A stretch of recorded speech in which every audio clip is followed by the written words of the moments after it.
You know that feeling, right? You're in a negotiation, your logic is airtight, all the facts are on your side, but you're just hitting a wall. Well, the best negotiators know it's not always about the spreadsheets. It's about psychology. So in this explainer, we're going to unpack 3 expert-backed psychological tactics that will give you a serious edge in your very next conversation. This quote absolutely nails it. See, real persuasion isn't about talking at someone. It's all about that deep listening and, you guessed it, psychological insight. And that's exactly what we're going to focus on today, transforming how you walk into your next high-stakes conversation. All right, here's our game plan.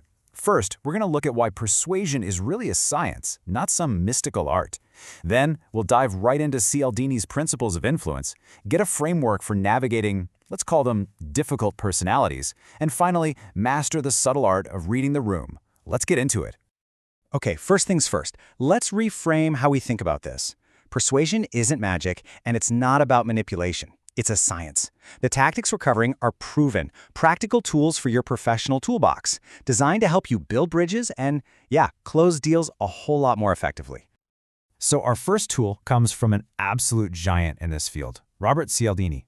His principles of influence are, frankly, legendary. And when you're in those early stages of a negotiation, they are just so powerful. This is where we stop guessing and start using a framework that actually works. Let's break these down, okay?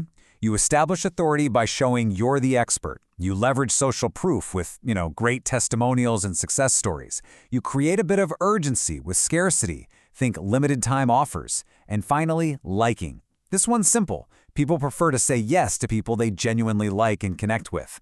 Each one of these is a different lever you can pull. So let's see this in the real world. A health tech company recently did this perfectly. They got testimonials from well-respected doctors. Boom, that's your social proof. They made sure to highlight their regulatory certifications, pure authority, and they created that urgency with a limited-time pilot program, classic scarcity. And the impact? It was immediate. Just by layering these principles, they saw a 26% jump in demo requests in 1 month. This just goes to show you, these aren't just abstract ideas. They deliver real, tangible results. But what happens when the person across the table just isn't being reasonable? For those egotistical stakeholders or controlling partners, we need a totally different tool. So let's look at a framework specifically for handling these difficult personalities.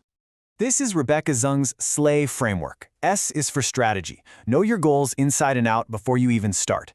L is for leverage. You got to understand what fuels their ego, what she calls their narcissistic supply, and use that to guide the conversation. A is for anticipation. Be ready for dirty tricks like blame shifting. And maybe most importantly, Y is for you. Protect your own emotional state. Don't let them drag you down. Here's a brilliant example. A team was dealing with this one controlling exec who was just blocking all progress. Using this framework, they figured out his leverage point was his public image. So they made sure to praise his leadership in public meetings, feeding that ego, while behind the scenes holding completely firm on the project deadlines. It totally broke the logjam. And here's a vital takeaway from all this. When you're dealing with a difficult negotiator, sometimes your strongest move is having a clear exit strategy. Seriously. The power to strategically walk away shows you won't be manipulated, and that can be more persuasive than any argument you could ever make. All right, for our third and final tactic, we're shifting gears. We're going from what you say to what you see. This is all about reading the room and specifically learning how to spot the tiny, involuntary clues that tell you what someone is really thinking, even when their words are saying something completely different. The key concept here, taught by Dr. David Matsumoto, is something called microexpressions. These are these lightning-fast movements in our facial muscles that reveal a person's genuine emotion before their brain even has a chance to hide it. And the key word there is involuntary. That's what makes them such an honest source of information. And here's why they're so revealing. It's all about speed. A normal facial expression can last for seconds, right? That's plenty of time for someone to fake it or control it. But a microexpression? It flashes across the face in just 1/5 of a second. It's almost impossible to fake, and it gives you this raw, unfiltered glimpse of the truth.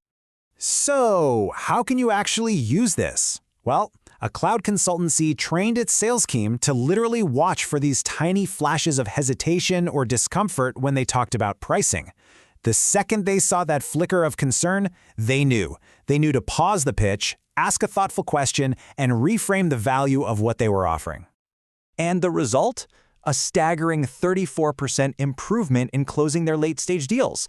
Look, this isn't about being a mind reader, it's about being a better observer and using that information to engage more strategically and, honestly, more empathetically. It's a skill, not a trick. So, we've covered a lot of ground. How do we put all these amazing tools to work? Let's bring everything together and make sure your next negotiation is your strongest one yet. Just remember your new psychological toolbox. You've got Cialdini's principles to build a rock-solid case, you have the SLAY framework for those really tough conversations, and you have micro-expression awareness to read what's really going on beneath the surface. Each one gives you a totally different kind of advantage. The key now is to actually put this stuff into practice. So I want you to look at your calendar, think about that next important conversation you have coming up. What do you need most? Is it building rapport with Cialdini's principles? Is it navigating a tricky stakeholder with the SLAY framework? Or is it really listening with your eyes as much as your ears? The choice is yours. Thanks for tuning in.